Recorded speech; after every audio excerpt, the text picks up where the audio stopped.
giving this newly created money value? The answer? The money that already exists. The new money essentially steals value from the existing money supply. For the total pool of money is being increased irrespective to demand for goods and services. And as supply and demand finds equilibrium, prices rise, diminishing the purchasing power of each individual dollar. This is generally referred to as inflation, and inflation is essentially a hidden tax on the public. What is the advice that you generally get? And that is, inflate the currency. They don't say debase the currency. They don't say devalue the currency. They don't say cheat the people who are saved. They say lower the interest rates. The real deception is when we distort the value of money. When we create money out of thin air, we have no savings, yet there's so-called capital.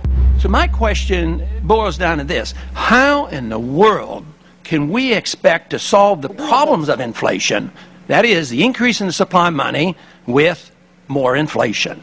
Of course, it can't. The fractional reserve system of monetary expansion is inherently inflationary. For the act of expanding the money supply without there being a proportional expansion of goods and services in the economy will always debase a currency. In fact, a quick glance at the historical values of the US dollar versus the money supply reflects this point definitively, for the inverse relationship is obvious. $1 in 1913 required $21.60 in 2007 to match value. That is a 96% devaluation since the Federal Reserve came into existence. Now, if this reality of inherent and perpetual inflation seems absurd and economically self-defeating, hold that thought, for absurdity is an understatement in regard to how our financial system really operates. For in our financial system, money is debt, and debt is money. Here is a chart of the U.S. money supply from 1950 to 2006. Here is a chart of the U.S. national debt for the same period. How interesting it is that the trends are virtually the same. For the more money there is, the more debt there is. The more debt there is, the more money there is. To put it a different way, every single dollar in your wallet is owed to somebody by somebody. For remember, the only way the money can come into existence is from loans. Therefore, if everyone in the country were able to pay off all debts, including the government, there would not be $1 in circulation.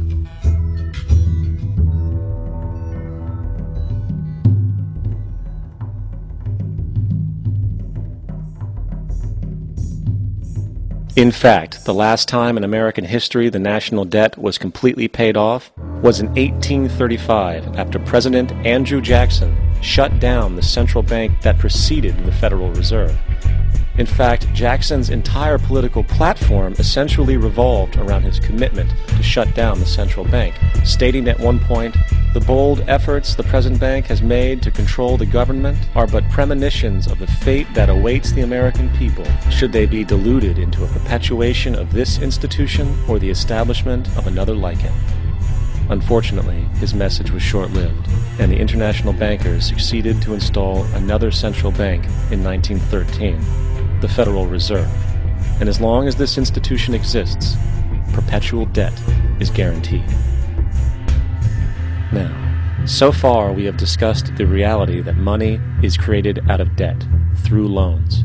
These loans are based on a bank's reserves, and reserves are derived from deposits. And through this fractional reserve system, any one deposit can create 9 times its original value, in turn debasing the existing money supply, raising prices in society.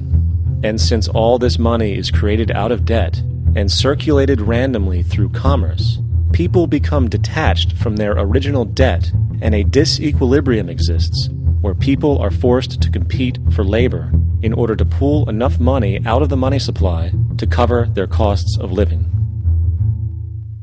As dysfunctional and backwards as all of this might seem, there is still one thing we have omitted from this equation. And it is this element of the structure which reveals the truly fraudulent nature of the system itself: the application of interest. When the government borrows money from the Fed, or when a person borrows money from a bank, it almost always has to be paid back with accrued interest. In other words, almost every single dollar that exists must be eventually returned to a bank with interest paid as well. But if all money is borrowed from the central bank and is expanded by commercial banks through loans, only what would be referred to as the principal is being created in the money supply. So then, where is the money to cover all of the interest that is charged? Nowhere. It doesn't exist. The ramifications of this are staggering, for the amount of money owed back to the banks will always exceed the amount of money that is available in circulation. This is why inflation is a constant in the economy, for new money is always needed to help cover the perpetual deficit built into the system, caused by the need to pay the interest. What this also means is that mathematically, defaults and bankruptcy are literally built into the system, and there will always be poor pockets of society that get the short end of the stick. An analogy would be a game of musical chairs, for once the music stops, somebody is left out to dry. And that's the point. It invariably transfers true wealth from the individual to the banks. For if you are unable to pay for your mortgage, they will take your property. This is particularly enraging when you realize that not only is such a default inevitable due to the fractional reserve practice, but also because of the fact that the money that the bank loaned to you didn't even legally exist in the first place. In 1969, there was a Minnesota court case involving a man named Jerome Daly, who was challenging the foreclosure of his home by the bank which provided the loan to purchase it. His argument was that the mortgage contract required both parties, being he and the bank, each put up a legitimate form of property for the exchange.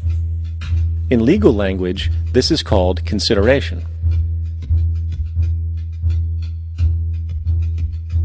Mr. Daly explained that the money was, in fact, not the property of the bank, for it was created out of nothing as soon as the loan agreement was signed. Remember what modern money mechanics stated about loans? What they do when they make loans is to accept promissory notes in exchange for credits.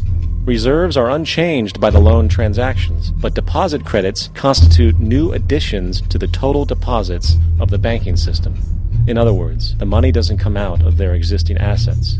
The bank is simply inventing it, putting up nothing of its own, except for a theoretical liability on paper.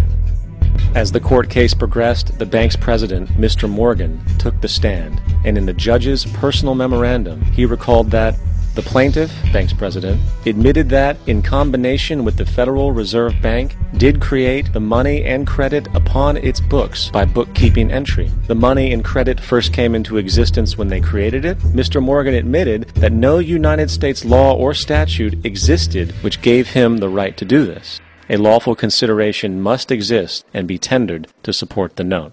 The jury found that there was no lawful consideration, and I agree. He also poetically added, only God can create something of value out of nothing.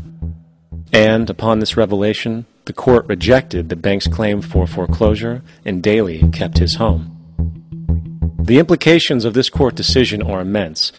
For every time you borrow money from a bank, whether it is a mortgage loan or a credit card charge, the money given to you is not only counterfeit, it is an illegitimate form of consideration, and hence voids the contract to repay, for the bank never had the money as property to begin with. Unfortunately, such legal realizations are suppressed and ignored, and the game of perpetual wealth transfer and perpetual debt continues. And this brings us to the ultimate question: why?